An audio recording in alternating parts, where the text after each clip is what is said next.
we are back once again with the vibes. Welcome, ladies and gentlemen. Yes, sir. I am DJ OP, your personal sound whisperer. Shoshe. And I'm your made a TurnUp MC, the ultimate event catalyst for you. All right, and we're bringing you another episode of some joy, some enjoyment, and some lessons to be learned today. And filled with a lot of, oh my God. That's how it won't gonna sound like something else. Moving on swiftly. Anyway, my trivia question for you today, Yemi, is top 8, actually. Let me see how many of this you can get. Top 8 states with the highest paid annual salaries in the U.S. for this year, 2025. Well, first of all, what do you think the highest average annual salary is in the U.S.? No, so that's funny because are we looking at? Because we're looking at because I know there's a study about if you're making this amount of money, you're among the top 1%. Mm-hmm. Is that I was talking about average annual salary. Average annual salary is 75 grand. To the, I didn't Google what the average annual salary for the U.S. is, but the state with the highest, the average salary in that state is 87,000. 87, okay. Yeah, so you're probably about right. Mm-hmm. All right, so top 8 states. Go. Oh yeah, that's definitely gonna be. We're gonna start with California, that's number 6. Okay, Boston. Massachusetts, that's number 3. New York. New York isn't on the list. New Jersey. New Jersey is number 2 at 85,000. Connecticut. Connecticut is number 5 at 79,000. 800 and something. You go for Rhode Island. Rhode Island is not here. He's not here. Okay. And now, let's go now. Wait, where is Chicago, Illinois? Illinois is not in the top 8. I'm not even surprised because.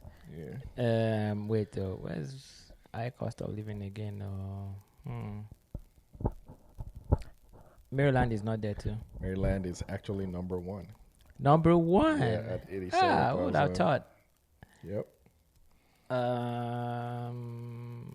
Texas. Texas is not on here.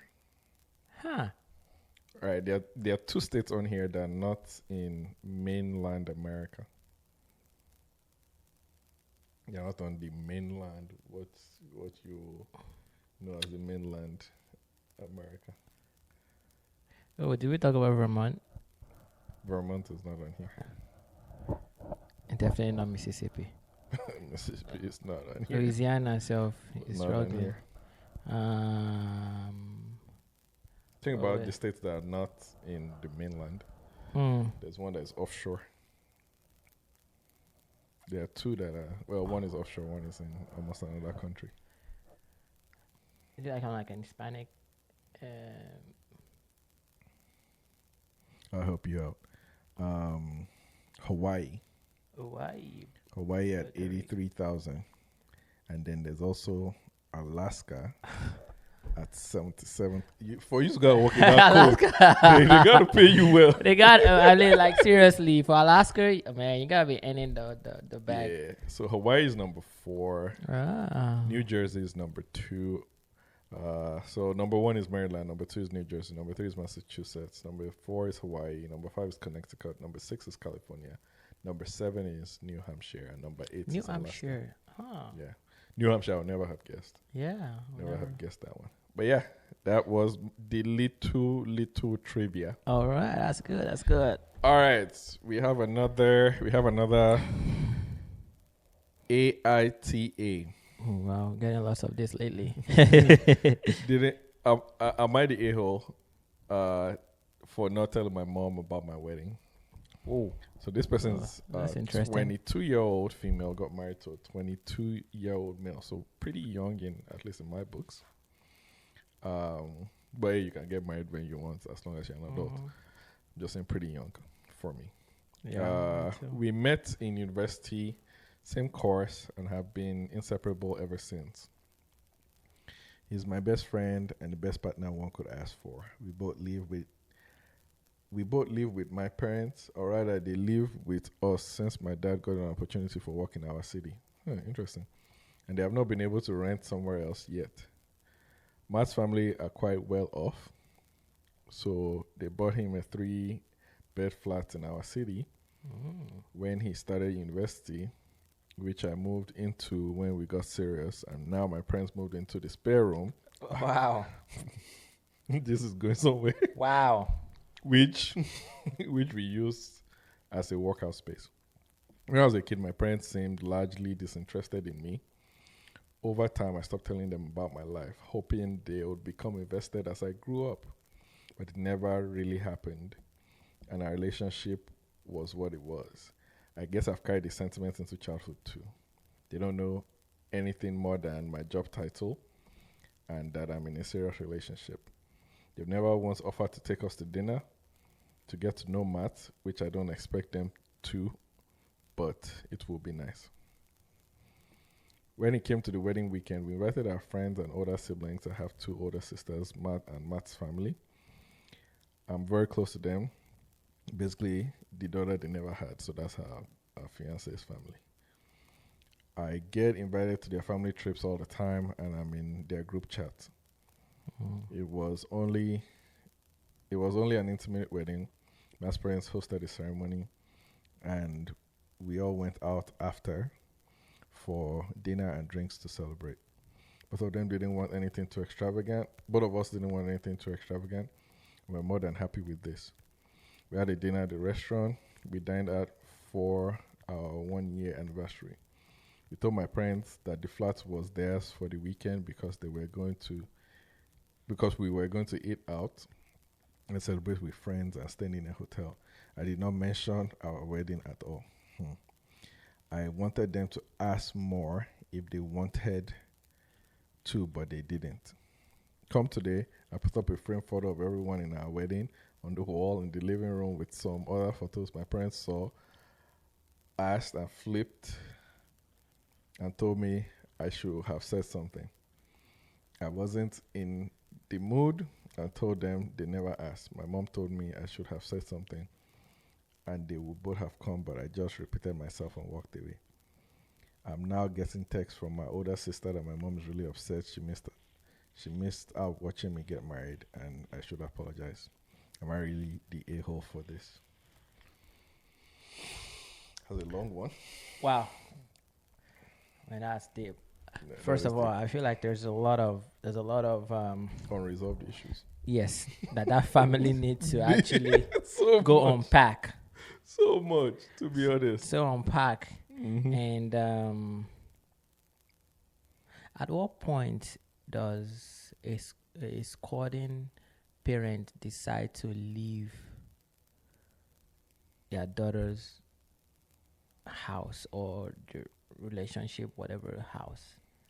Because at one point, I get that you're stranded, but at one point, when do you actually leave? I like that question. Let's divert for 1 second Yeah. and talk about squatting Mm-hmm. in general. Yeah. Family, friends, parents, what have you. I am of the opinion that if somebody is coming to squat with you, Mm-hmm. from the beginning of the squatting, Mm. there should be an end date in mind. Yeah. And that end date shouldn't be tied to, like once you get a job or That's big. once you finish this or finish this program or finish that. There should be, I mean, program, there's an end date. there's an end date, but some people can extend it to like you know what I'm saying. Yeah. But there should be an end date in mind. And I'll say this because it actually happened to me. And this is a personal story. I'm sorry if I'm putting any of my family members on blast, but it actually happened to me. And I did respect it. When I went back to college, after the whole OPT saga and all of that, I went to the same city that my sister lived in. And I got a house I was renting and all of that. And my sister was like, this makes no sense. I live in the same city. You live here. I know you are kind of struggling for money because I saved money for my masters and all of that, and even to survive. But she said, I know you're struggling for money. That makes no sense for you to be paying accommodation and all of that. He said I should come live with her. One of the reasons why I did not want to go live with her at the time was she had just gotten married. Mm-hmm. Their marriage was less than a year at the time, and you want to give people their space Yeah. and all of that. And I was like, back and forth, but she was like, no, I'm putting my foot down. You come to live with me, and you've helped us out in ways that, when they didn't have stuff and when they were struggling, I helped out. And she was like, you helped us, let me be able to pay you back in a way at least. But she did say one thing. She said, this is for 1 year. So I moved in December. I think it was, you guys don't need the exact years, but I moved in December of 1 year. And the thing was to move out December of the next year. I think this was 2018, December to 2019, December. And she said that from the beginning, that is the end date.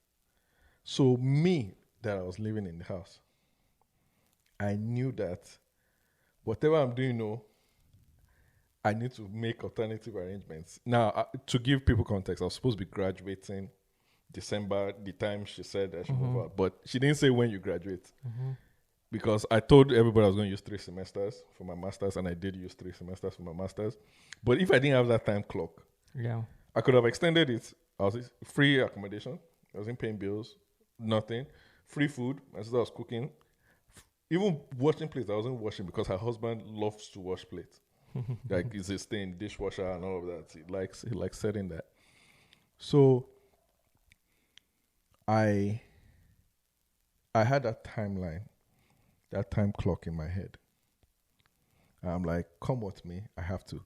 And even by November, I was going to graduate, but I didn't have a job. By the November of the year, I was supposed to be moving out. And fortunately, God being so good, I got a job like a week or 2 from graduation. And, I was able to move out successfully and all of that. But I know the amount of pressure that I was under to try and get a job, send out my resume. I applied for over 300 jobs. I'm not even kidding. Yeah, even till today, some people are still from 6 years ago now. Some people are still calling me from those applications that I put out there. But here's the thing, and I'm a driven person, but I wouldn't say I'm the most driven person. I'm a driven person. I achieve what I want to achieve. But if that extra ginger or that extra come with me, I'm moving out to, we put things in. I might have relaxed and just be like, I can do an extra semester, those kind of things. But I see in general, and we'll get back to the dilemma here, but I see in general that with squatting and people don't put timeline, then it now becomes an issue. Yeah. And now the person's not moving out. Now, especially when you're married to somebody, it's now it's now becoming an extra burden for you to carry. So I think the most important thing to do with someone squatting is you both decide on the end dates. In fact, if you can sign a piece of paper, that would be nice. To be honest, this is not funny. I know people that are stuck in those kind of situations. Yeah. Till today. Yeah, I completely agree. There has to be an understanding because you have to respect both parties. Both, the bride and the groom, the husband and wife, you have to respect both of them because I'm sure one person is the one bringing that suggestion to the other partner. So you also have to consider, even though that person is 100% comfortable with it, you're trying to appease the person and just have to put a timeline to it. So even with squatting, there has to be a timeline. Even in this scenario, they're the parents of the lady, for crying out loud. After a while, you need to. In that story, it didn't show that they had a disability or maybe they were not. Just said the dad got a job in the same city. Yeah, he has a job. So why can't he get an apartment? It's so. How long is too long? Maybe the job was seasonal. Maybe it's it's from one time to one time. Then he finds one that is non-seasonal. At one point, you have to just there'll be signs that you need to leave, right? You just completely ignoring it. You also need your space. I mean, you're a married couple, for crying out loud, way older than them, and you're squatting in their house. It sends a wrong signal in all dimension. Yeah. So, so I'm not excusing the lady for not telling them, but the parents were not playing their role. And it Yeah. seems like there's been a lot of issues that they just kept bottling Yeah. up and getting to that point. Because for a lady not to be so free with husband's family, they consider her as a daughter, shows that she has a good personality. For her to even take her parents in, even where they're having issues, shows that she's a good person. She has a good head on her shoulder. She can be reasoned with. Yeah. So, to be honest, I feel like the parents are. To be honest, I feel like they're just opportunists. Mm-hmm. Like they're just taking advantage of the situation. Yeah, like yeah. she said, there are so many things to unpack in this story. She said they've not been interested in her life.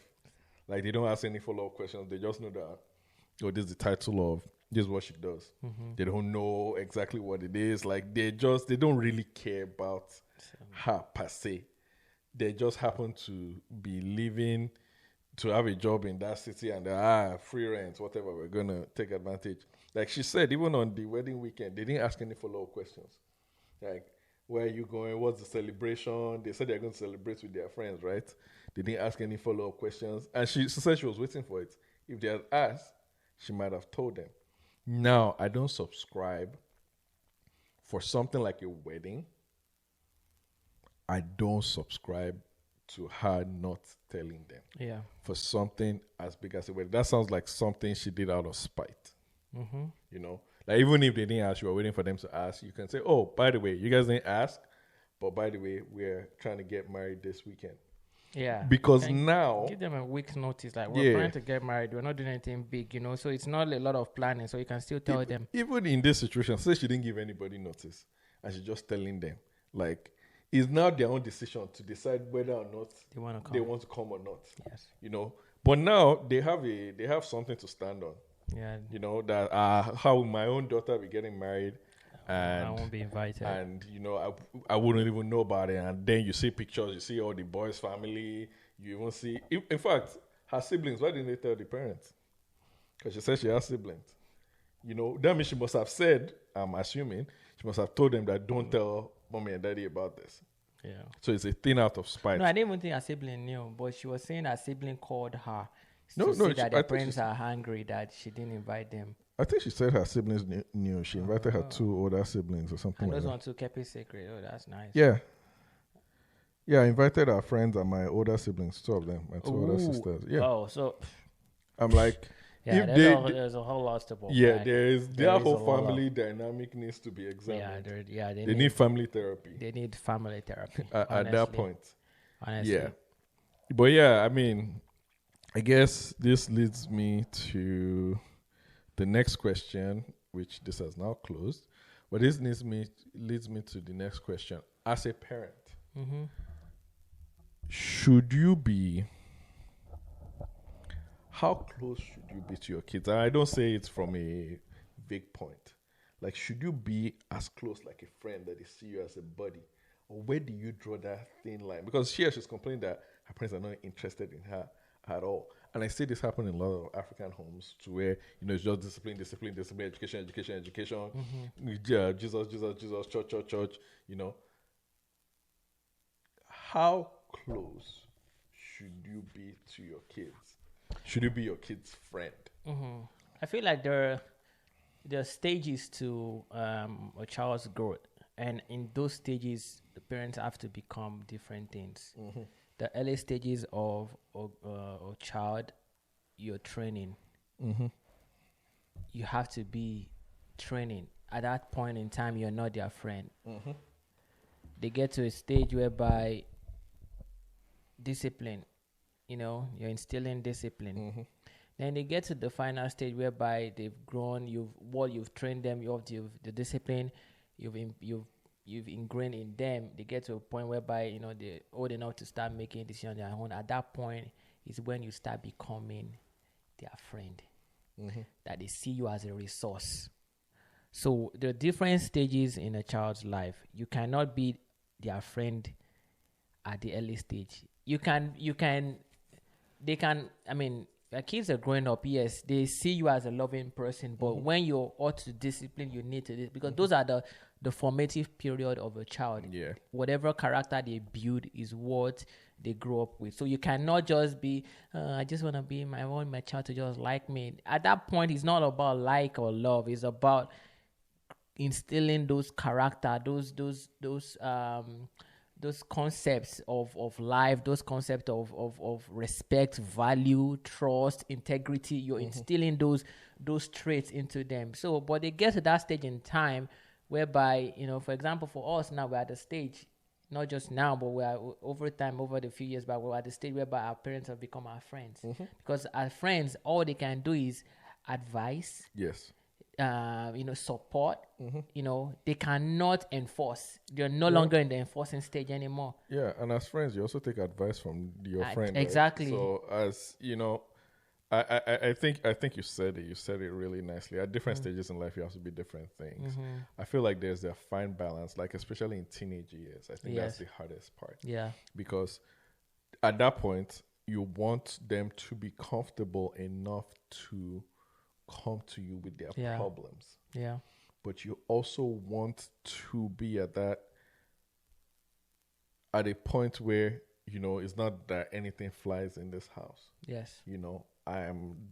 We are the ones running this house. Yes. So you're not just going to do anyhow, you're obeying my rules. Yes. So you have to strike that thin balance saying, come to me with your problems, I'll listen and I'll be reasonable with you. But at the end of the day, I'm going to make decisions based on what I think is best for you, not what you think. Yeah, it's a democracy, but there's also executive order. Yeah, there's also executive order. As a parent, I don't want to see my kids go astray. Yes. So if I tell you, you have to do this, there's a reason why I'm saying that. Yeah, and that's the thing. We always have to put context into things as well. It's not just blatantly just saying or just outrightly just saying you cannot do this. My word is final. And they ask you why. And they ask you why. You say that's how I want it to be done. Yep. A lot of parents will hide. There's a Bible scripture for everything. If you really look at it, a lot of parents will go and quote some Bible scripture that supports their emotion. But more than, and I'm not saying that's wrong. That's good.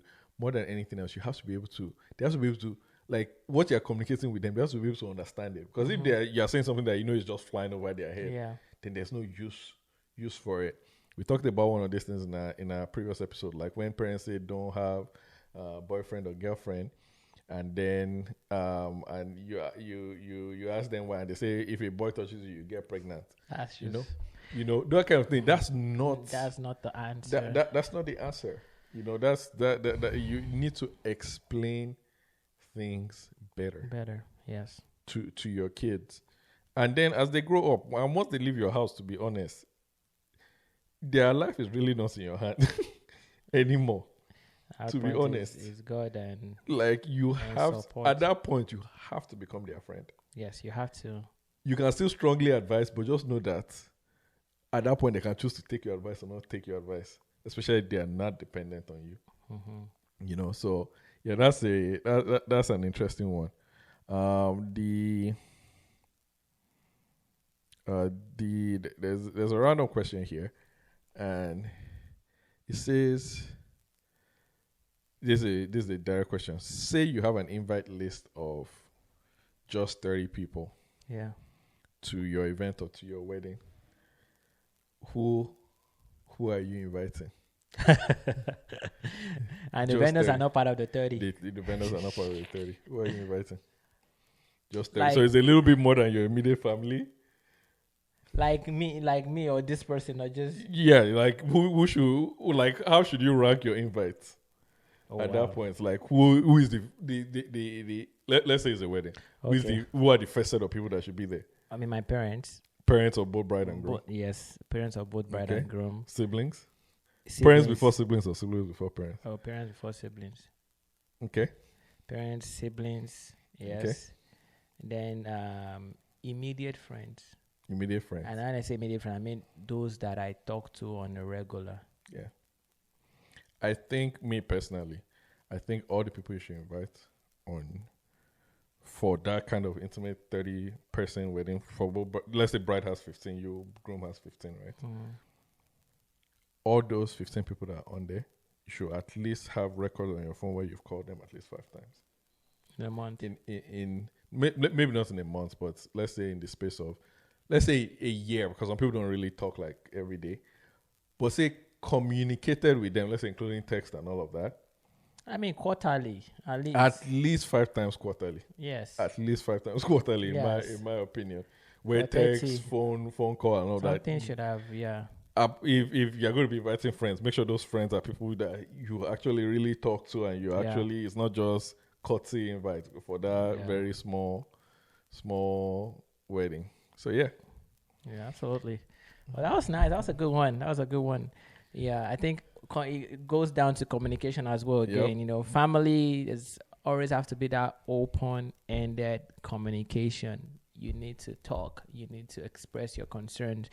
You need to create that atmosphere whereby people can, talk about what's going on. I know in an African setting, we didn't have that too much growing up, like whereby your parents want to hear from you and talk to you and hear what you have to say. You know, it's more like I command, you obey kind of thing. But we're also learning better. Like when we start raising our kids, we have to also make sure that we're trying to understand where they're at, especially when they're going up to that stage whereby, they're prior to going to college or around that stage whereby you want to hear from them. You want to hear what you're thinking. You want to know how far you're doing, and because you're not raising a zombie. You want to raise kids that they can also go outside, because if they cannot question authority at home, cannot ask a question at home, are you just raising them to be compliant outside?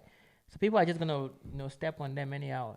They have to have that confidence to look you in the face and ask why. Yep, for sure. And you be comfortable with that and not see that as defiance. I 100% agree. Yeah. Let us know what you think. Again, yes, let us know. These are comment. our Let us know. Yeah, like, share, subscribe, comment. Let us know if you agree with what we said, and if you have a different take.